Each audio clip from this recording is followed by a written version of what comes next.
हुई तेरी दीवानी। एपिसोड 383 शादी का इनविटेशन।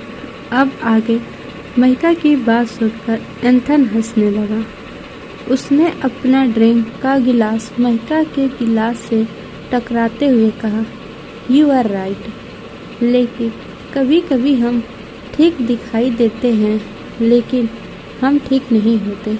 हमें इस पर गौर करना चाहिए। महिका ने उसकी बात को इग्नोर करते हुए उसे देखते हुए कहा, तुम्हें मुझे एक ज़रूरी बात बतानी थी शायद। महिका की बात सुनकर एंथन अपना सर हिलाकर एक लिफाफा महिका की तरफ बढ़ाते हुए बोला, हाँ, तुम्हें देखकर भूल गया था। इतना कहकर हंसने लगा। महिका ने फिर उसकी बात को इग्नोर करते हुए उस लिफाफे को देखते हुए कहा, इसमें क्या है? एंथन ने ड्रिंक का एक सिप लेते हुए कहा, खुद खोलकर देख लो, पता चल जाएगा।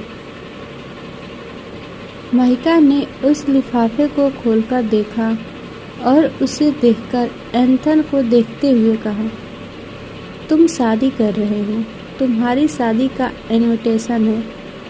एंथन ने मुस्कुराते हुए, हाँ, मैं शादी कर रहा हूँ। मैं काफ़ी वक्त से अपनी गर्लफ्रेंड के साथ रिलेशनशिप में हूँ। फिर हम दोनों ने मिलकर डिसाइड किया कि अब हमें शादी कर लेनी चाहिए। उम्र भर साथ रहेंगे और वो काफ़ी अच्छी गर्ल है। मुझे पूरा ट्रस्ट है कि ये फैसला मेरा कभी गलत नहीं होगा। महिका ने सर हिलाते हुए कहा, अच्छा डिसीजन लिया। एंथन ने महिका से कहा, देखो, ये पहला इनविटेशन है जो मैं तुम्हें खुद देने आया हूँ। तुम मेरे लिए बहुत इम्पोर्टेंट हो महिका, और मैं चाहता हूँ कि तुम मेरी मैरिज में ज़रूर आओ। महिका उस इनविटेशन को ध्यान से पढ़ने लगी और एंथन महिका को गौर से देखने लगा। महिका ने उस इनविटेशन में देखते हुए कहा, इंडिया। इतना कहकर उसने एंथन को देखते हुए कहा, तुम्हारी गर्लफ्रेंड तो शायद यहीं की है, तो फिर इंडिया में क्यों? एंथन ने कुछ सोचते हुए कहा, वो यहीं की है, लेकिन उसके पिता इंडियन थे और उनकी वहाँ कुछ फैमिली है, तो मेरी गर्लफ्रेंड चाहती है कि पहले हम वहाँ इंडिया में शादी करें, क्योंकि उसके पिता इंडियन थे। चाहे उसका जन्म यहीं हुआ हो, तब भी वो ऐसा चाहती है, और फिर हम यहाँ आकर दोबारा मैरिज कर लेंगे। अच्छा ख्याल है ना? महिका ने बस अपना हाँ में सर हिला दिया। एंथन महिका के एक्सप्रेशन समझने की कोशिश कर रहा था, जो हमेशा की तरह एक्सप्रेशनलेस थी। यह देखकर एंथन ने एक गहरी सांस ली और महिका को देखते हुए अपने मन में कहा, तुम पहले से ज़्यादा शांत हो, लेकिन उस दिन जो चमक तुम्हारे चेहरे में देखी थी वो अब नहीं है। फिर उसने देखा कि महिका चांद को एकटक घूरने लगी थी। एंथन ने महिका को गौर से देखते हुए पूछा, व्हाट हैपेंड महिका, तुम काफ़ी परेशान लग रही हो। ये सुनकर महिका ने एंथन को देखा तो एंथन ने कहा, महिका, ताहिरी के बाद मैं तुम्हारा इकलौता दोस्त हूँ। हम दोनों बहुत अच्छे दोस्त हैं, इतने कि बिना एक दूसरे से कहे एक दूसरे के बारे में जानते हैं। और तुम मुझे इस समय परेशान नज़र आ रही हो। चाहे तुम इसे अपने फेस पर नहीं ला रही, लेकिन मैं तुम्हें कॉलेज के टाइम से जानता हूँ। तो बताओ मुझे अपनी परेशानी की वजह क्या है? तुम्हारी परेशानी? उसकी बातें सुनकर महिका ने उस पर से अपनी नज़रें हटा दी और एकटक फिर से चांद को देखने लगी और साथ ही साथ ड्रिंक के घूंट लेने लगी।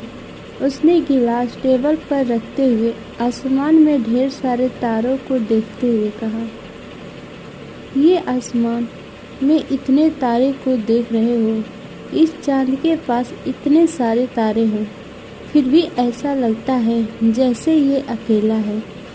ये आसमान ऐसे देखने में कितना सुंदर लगता है और इसे देखकर लगता है कि ये एकदम साफ है, लेकिन इसमें अभी भी कई सारे राज छुपे हुए हैं। चाहे कितने ही राज सामने आ जाए, कोई ना कोई रह ही जाता है। इतना कहकर वो एंथन को देखकर मुस्कुरा दी।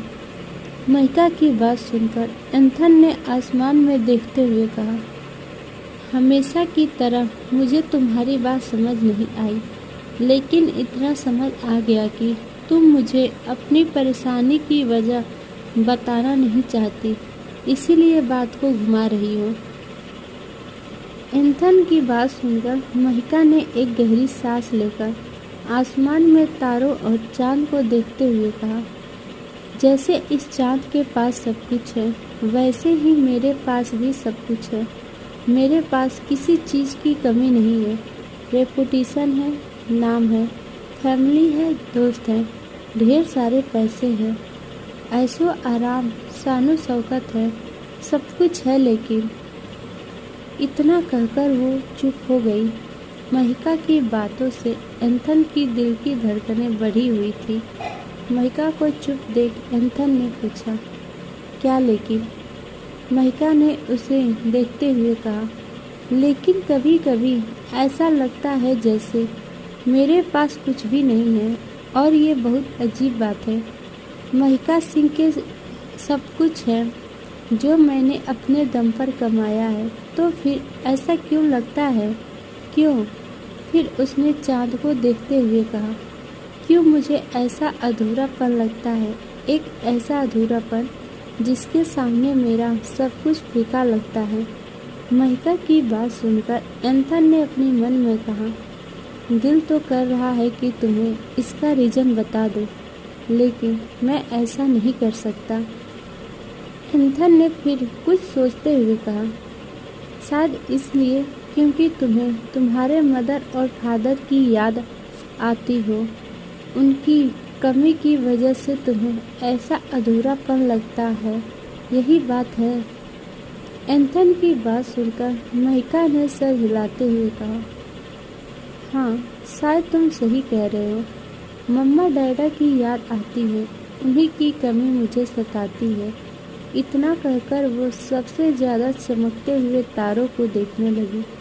एंथन कुछ सोच रहा था, फिर उसने जल्दी से हंसते हुए कहा, ऐसा भी तो हो सकता है कि तुम आज तक कभी किसी के साथ रिलेशन में नहीं आई, इसीलिए तुम्हें ऐसा लगता हो। एक समय के बाद हमें किसी पार्टनर की ज़रूरत महसूस होने लगती है, और ये शायद तुम्हारे साथ भी हो रहा है। तुम्हें भी किसी पार्टनर की ज़रूरत है।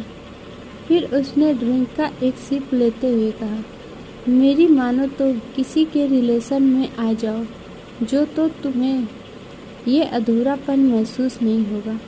आप सबको ये पार्ट कैसा लगा, लाइक और कमेंट करके ज़रूर बताएं। और जिन्होंने भी चैनल को सब्सक्राइब नहीं किया है, प्लीज़ आप सब चैनल को सब्सक्राइब कर लीजिए, शेयर करिएगा और ढेर सारा प्यार कमेंट करिएगा, ताकि हमें मोटिवेशन मिलती रहे और हम आप सबके लिए ऐसी ही प्यारी प्यारी स्टोरी लाते रहें। मिलते हैं नेक्स्ट एपिसोड में, तब तक के लिए bye, see you, take care.